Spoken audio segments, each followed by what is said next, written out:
ഏറ്റവും പ്രസിദ്ധമായ ഒരു വിദ്യാലയം, അതിന്റെ ഓഫീസ് റൂമിൽ ആദർശ് എന്ന 8 വയസ്സുകാരനും അവന്റെ പിതാവും ഇരിക്കുന്നു. പ്രിൻസിപ്പൽ ആ പിതാവിന്റെ കയ്യിലേക്ക് കുട്ടിയുടെ തീസ് നൽകിയതിനു ശേഷം പറയുകയാണ്, ഞങ്ങളുടെ കഴിവിന്റെ പരമാവധി ഞങ്ങൾ ശ്രമിച്ചു, എന്നാൽ ആദർശിനെ പഠനത്തിൽ മെച്ചപ്പെടുത്തുവാൻ ഞങ്ങൾക്ക് കഴിയുന്നില്ല. അതുകൊണ്ട് താങ്കൾ ഒരു കാര്യം ചെയ്യൂ, ഈ കുട്ടിയെ ഏതെങ്കിലും സ്പെഷ്യൽ സ്കൂളിൽ ചേർക്കൂ.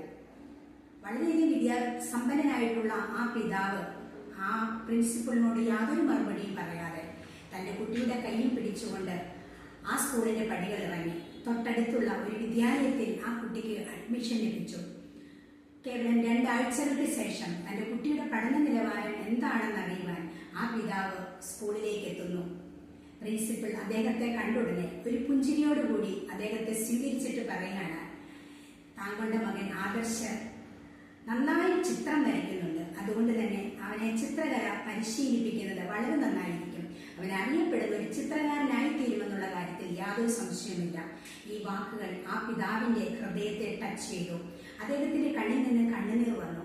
അദ്ദേഹം ഉടനെ തന്നെ ആ അധ്യാപകർ പറഞ്ഞ ചിത്രകല പരിശീലിപ്പിക്കാൻ ആവശ്യമായിട്ടുള്ള പെയിന്റിങ്ങുകളും പെൻസിലും മറ്റു എല്ലാ സാമഗ്രികളും, ബ്രഷ് തുടങ്ങിയ എല്ലാ സാമഗ്രികളും വാങ്ങി ആ അധ്യാപകരെ ഏൽപ്പിക്കുന്നു. വർഷങ്ങൾ കടന്നുപോയി.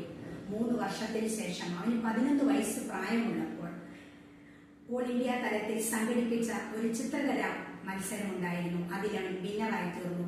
പിന്നീട് അവൻ വരച്ച ചിത്രങ്ങൾ പ്രദർശിപ്പിച്ച് ആ വർഷത്തെ ഏറ്റവും കൂടുതൽ പ്രതിഫലം വാങ്ങിയ ഏറ്റവും പ്രായം കുറഞ്ഞ വിദ്യാർത്ഥിയും ആദർശ് തന്നെയായിരുന്നു. ആ വർഷം ഏറ്റവും കൂടുതൽ ടാക്സ് കൊടുത്ത ചെറിയ കുട്ടികളില് ഏറ്റവും മിടുക്കനായി തീർന്നതും ആദർശായിരുന്നു. അങ്ങനെ വർഷങ്ങൾ വീണ്ടും കടന്നു പോവുകയാണ്. അവന് 13 വയസ്സ് പ്രായമുള്ളപ്പോൾ ഓൾ ഇന്ത്യ തലത്തിൽ നടന്ന ഒരു ചിത്രരചന പ്രദർശനം, ചിത്ര പെയിന്റിങ്ങുകളുടെ പ്രദർശനം അന്ന് ഉദ്ഘാടനം ചെയ്യാൻ വന്നത് അന്നത്തെ ഇന്ത്യൻ പ്രസിഡന്റ് ആയിരുന്നു.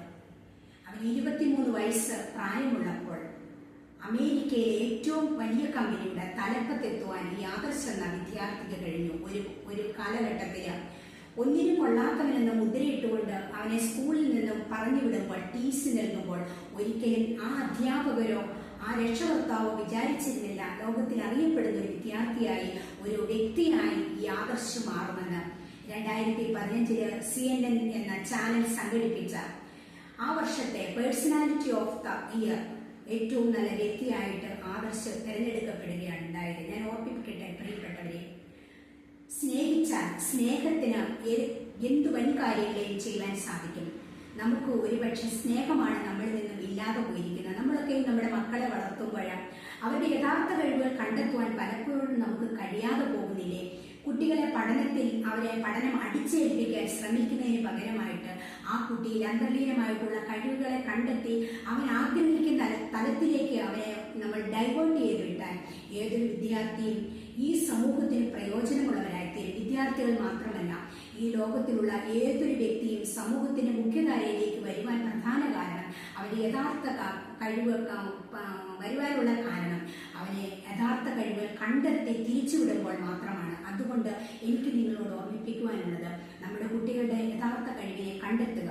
അവരെ ഒന്നും അടിച്ചേൽപ്പിക്കുകയല്ല, അവരെ സ്നേഹത്തോടെ അവരെ ചേർത്ത് നിർത്തിക്കൊണ്ട് അവരെ വിടേണ്ട പാതയിലൂടെ അവരെ അഭ്യസിപ്പിച്ചു കഴിഞ്ഞാൽ സമൂഹത്തിന് കൊള്ളാവുന്നവരായി തീരും. അതുകൊണ്ട് തന്നെ സ്നേഹത്തോടെ കരങ്ങൾ പിടിക്കുവാൻ ഓരോ രക്ഷിതാക്കൾക്കും ഓരോ അധ്യാപകർക്കും കഴിയട്ടെ. അങ്ങനെ സമൂഹത്തിലെ നല്ല പൈതങ്ങളെ വാർത്തെടുക്കുവാൻ, മുതൽക്കൂട്ടുള്ള കുഞ്ഞുങ്ങളെ സൃഷ്ടിച്ചെടുക്കുവാൻ ഏവർക്കും കഴിയട്ടെ. അതിനെല്ലാം ആശംസകളും ഭാവങ്ങളും നേർന്നു